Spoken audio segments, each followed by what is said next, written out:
Hello, I'm Chrissy Seaton and welcome to my channel.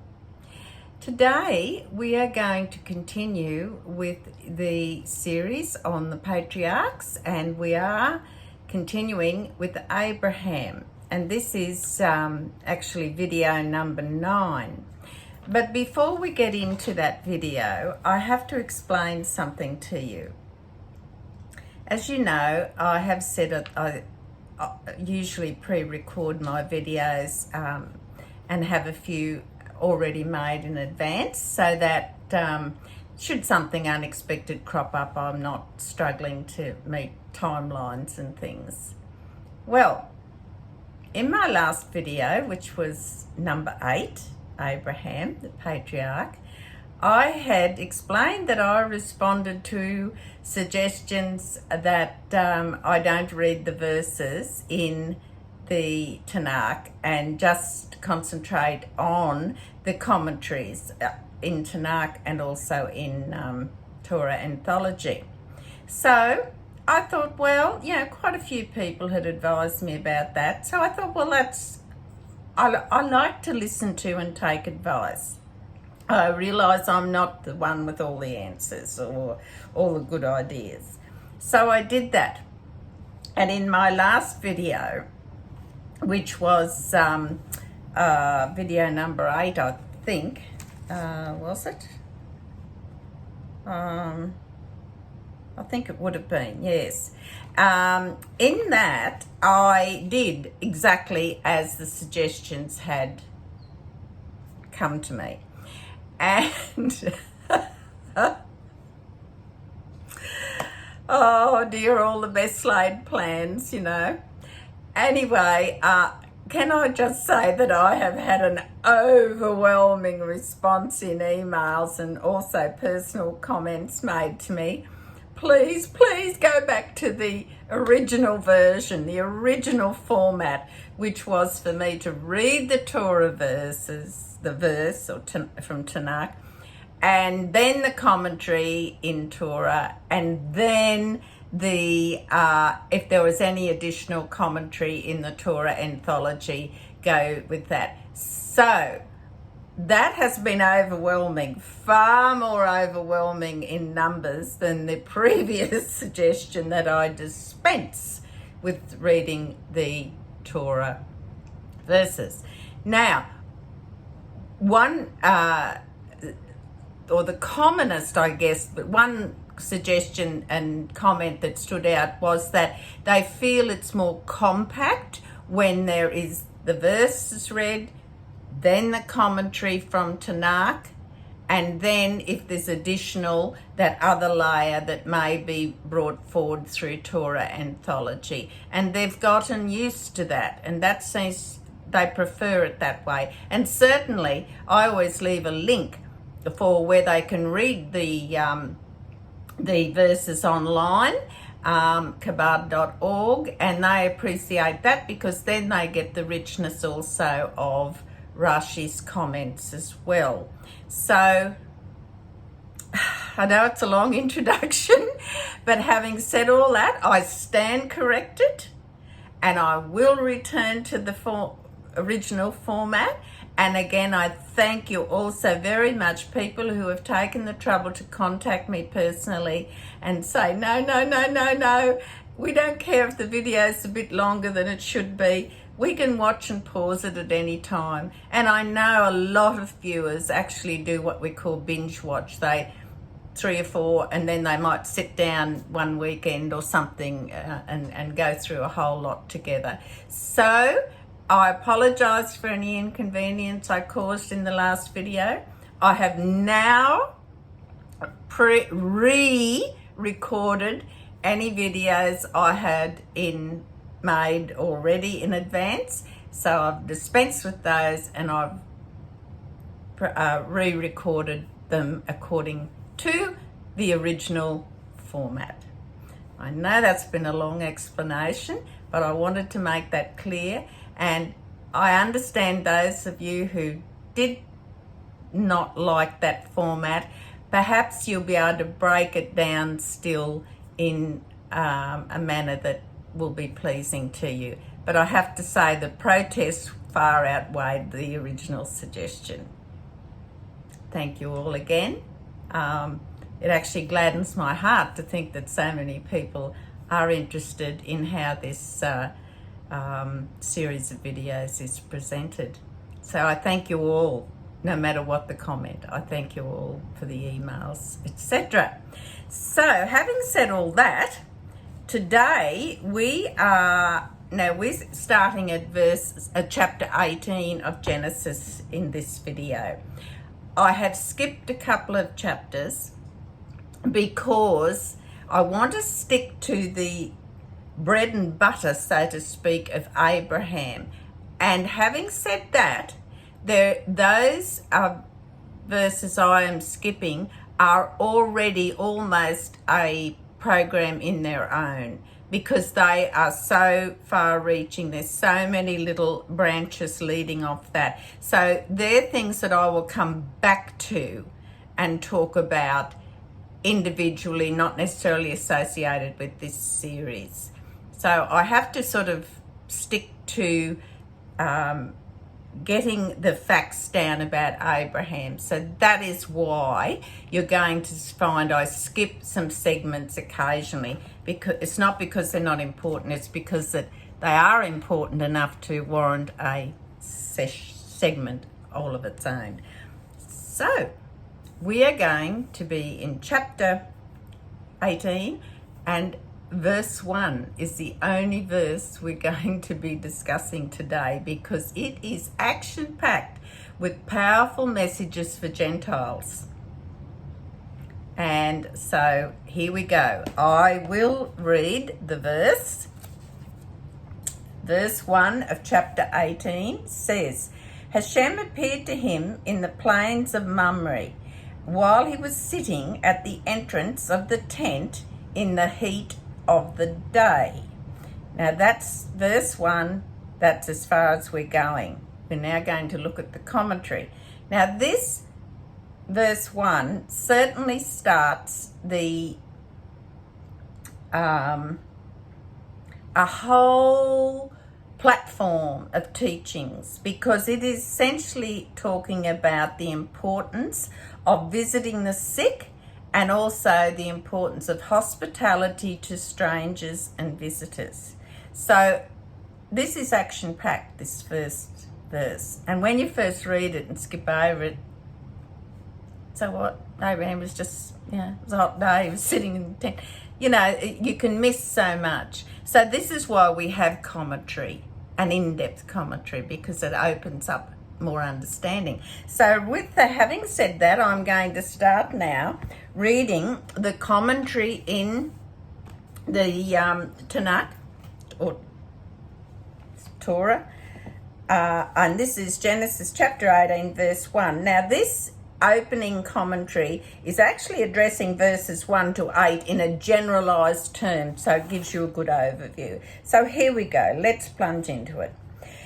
Visiting the sick and hospitality to strangers. As if to show what it was about Abraham that made him so uniquely worthy to be the spiritual father of all mankind. The Torah relates that he did what he did on the third day after his circumcision, when the wound is most painful and the patient is most weakened. God visited him to show him honor for having carried out the commandment, and to acknowledge that he had thereby elevated himself to a new spiritual plateau. Or it can be explained that when people carry out great deeds, God shows himself to them as a token of tribute, as he did here and as he would do in the wilderness when the Jewish people erected the tabernacle as a home for the Shekinah.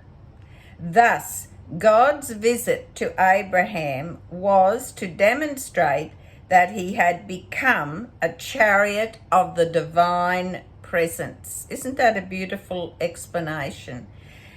God's visit to Abraham was to demonstrate that he had become a chariot to the divine presence, meaning that even his physical being had become pure enough to be a resting place for God, as it were.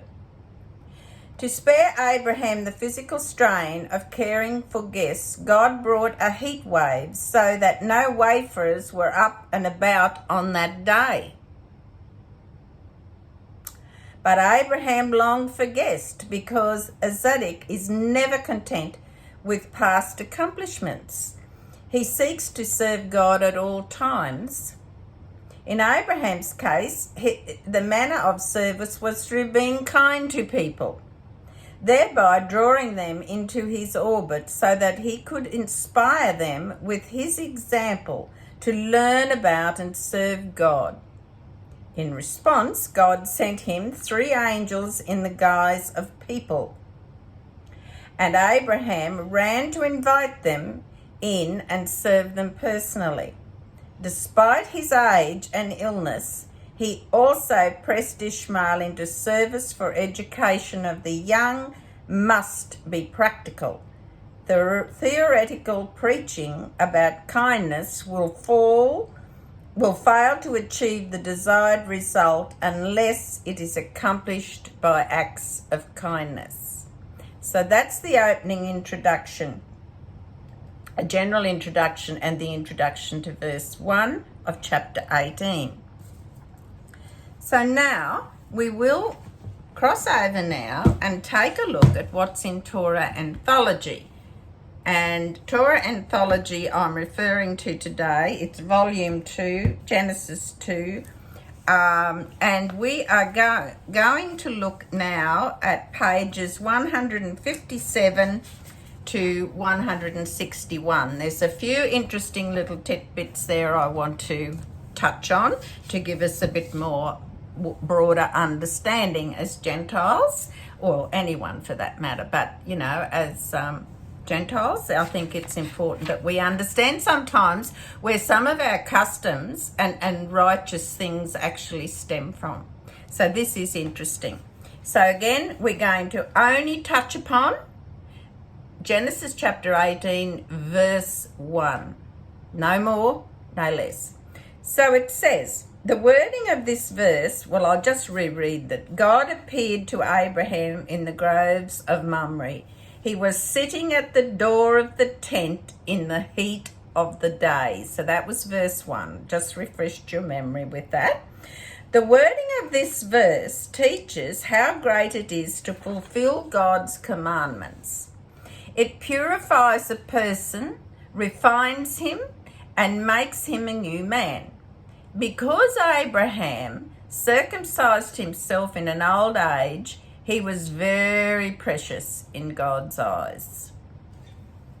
And we've skipped over that section in Genesis about the actual circumcision. It's, as I said, a total subject on its own. And we go on, it says, when a person is depressed, the divine presence cannot rest on him. Now, recall my last video in which I said that the joy, what did I call it? I did write it down here. That there was joy in each day. I said how the divine presence rests where there's joy. It dwells where there's joyous atmosphere. And ironically, this is what comes up in this commentary today, which is only a few days since I published that video. Go and have a look at it if you haven't already. So it says, when a person is depressed, the divine presence cannot rest with him. Abraham, however, had reached such a high level that he could receive prophecy without conditions. He was sitting at the door of his tent. People were constantly passing by and going in and out. It was in the middle of the day when everyone is about. Still, God appeared to him because he fulfilled the commandment of the circumcision. Now, read further down the page. This also teaches us something about Abraham's saintliness. Although circumcision is very painful, he did it with great joy. And as a result of his joy, the divine presence revealed itself to him. Remember, the divine presence dwells with his joy.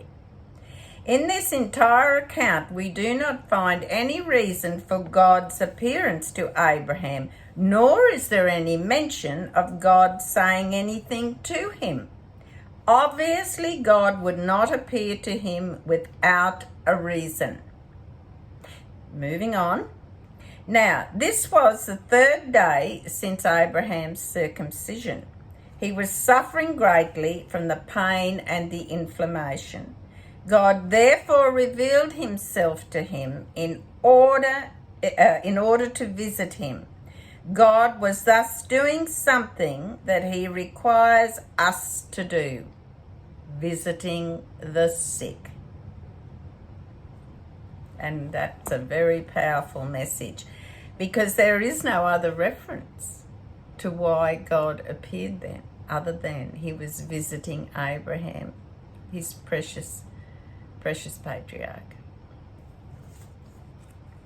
A good deed that is generally done by Gentiles as well is not preceded by a blessing. Gentiles are very careful to take care of their sick, so we do not recite a blessing. It's not to say we can't pray for those people. Of course we pray for anyone who's sick or in need of prayer for any reason.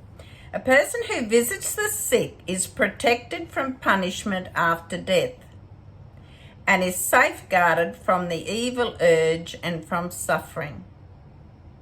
That applies to everyone. God visits the sick. A perfect example is in the verse where God visited Abraham when he was suffering from the after effects of circumcision. We must emulate God and visit the sick. When you see another suffering and pray for him, your prayers are answered and you literally give him life. So it's very important we pray for people who are suffering or sick or anguished in some way. Certainly we must pray for them. When you see a sick person suffering, you should try to attend to his needs. Now, this is really interesting, and I'm sure you will see images of this in your own lifetime. It'll remind you of things. If it is needed, you should sweep the floor and clean the house. This is if someone's sick. It's not just about visiting them and sitting beside them. This is an important part of this precept. When the environment is filthy, the sickness becomes all the more severe, as dust can be detrimental to the health. Cleansing the house is therefore very important. If one visits the sick and does not pray for their recovery, he does not fulfill his commandment. So you are to pray for their recovery. Fortunate is the person who cares for the poor when they are sick.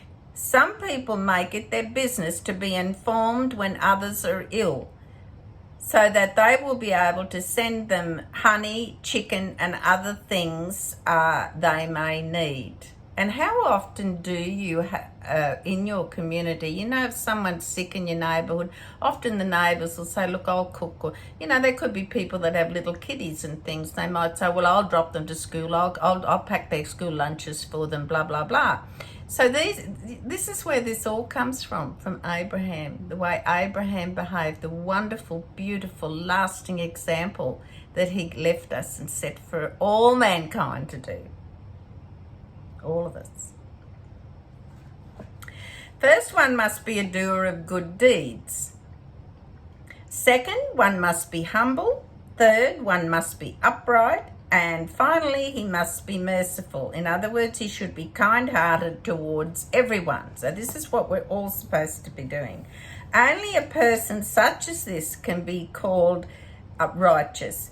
If a person does not have these traits, no matter how wealthy he is, he's really not a supreme sort of being, not an overwhelmingly good person.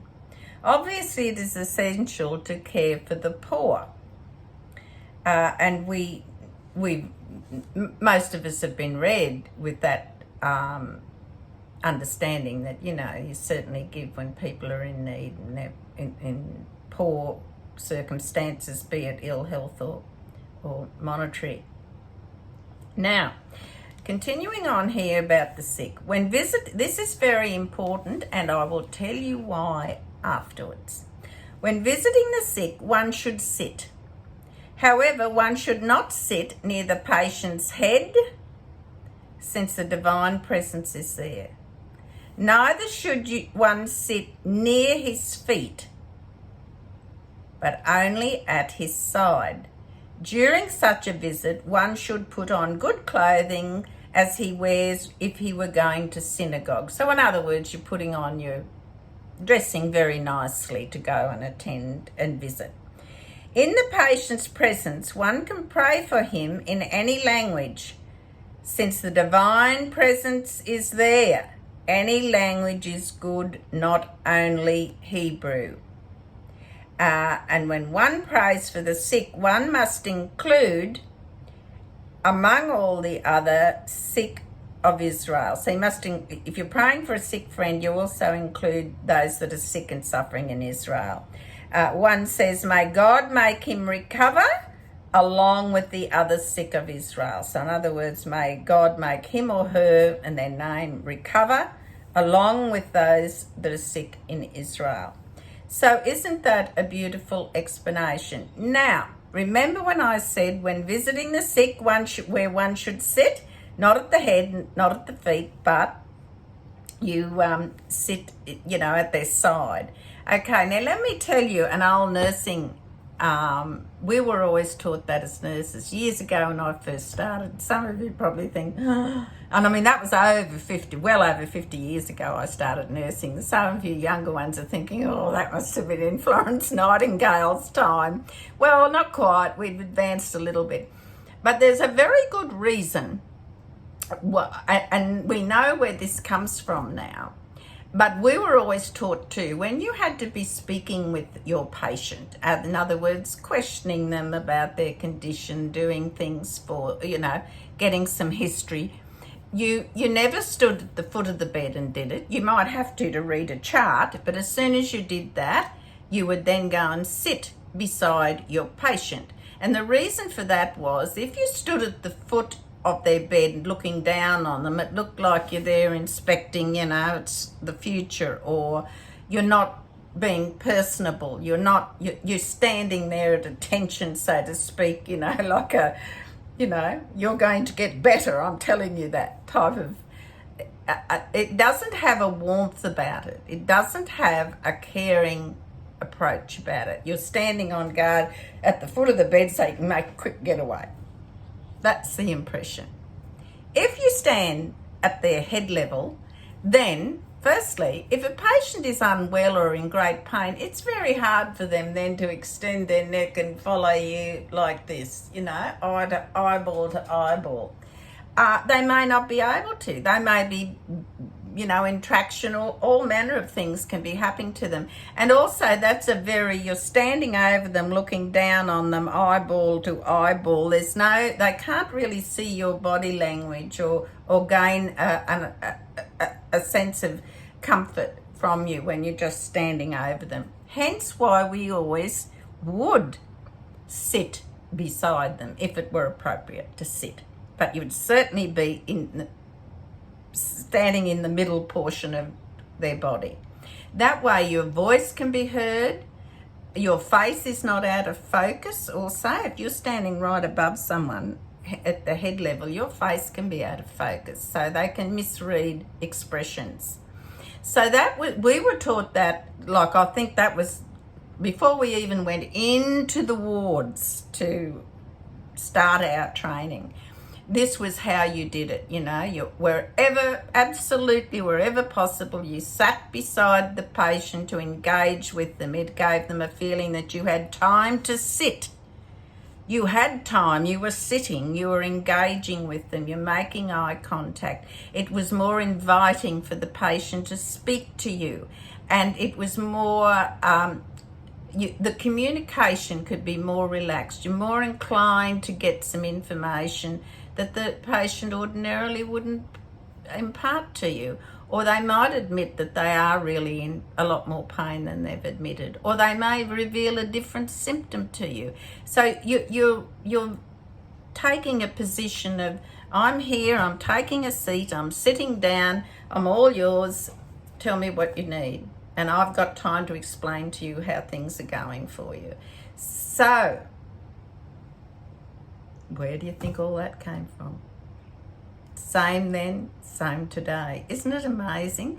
And that was a nursing custom. You know, you would be chipped if a senior nurse or ward sister walked past and just saw you the foot of the bed in passing and not, you know. I mean, sure, sometimes you have to go quickly just to check on some charts, but it's obvious that's all you're doing to the patient, so they're okay about that. But if you want to engage with that patient, if you want to make them feel comfortable in your presence and trust you, then you have to take a seat by their side in partnership with them. And you know, that still holds today. I don't know if they teach it as strongly as we were taught, but you know, it's something I never forgot, and it worked every time for me. So I know I digress a little bit there, but sometimes there are things in the Bible and in biblical commentaries that's where it started and it continues. And I just found that quite fascinating and wanted to share it with you all, those of you who are interested. So if you have a friend or relative who's a nurse, you can actually tell them that policy comes from back in the time of Abraham. That's where we learnt the lesson. Great how things continue. Some traditions never end, do they? I want you to remember again that the divine presence resides where there's joy. And we always must be mindful of being righteous in the way we treat others, be they sick, be they poor, be they troubled or anguished in some way. We must help them in a joyous and sincere manner. Thank you all for watching my video. I do hope the changes to and from haven't been too traumatic for you all in the presentation and format, but we're back to the old format from here on in. So please, in the meantime, I want you to take care and God bless you all.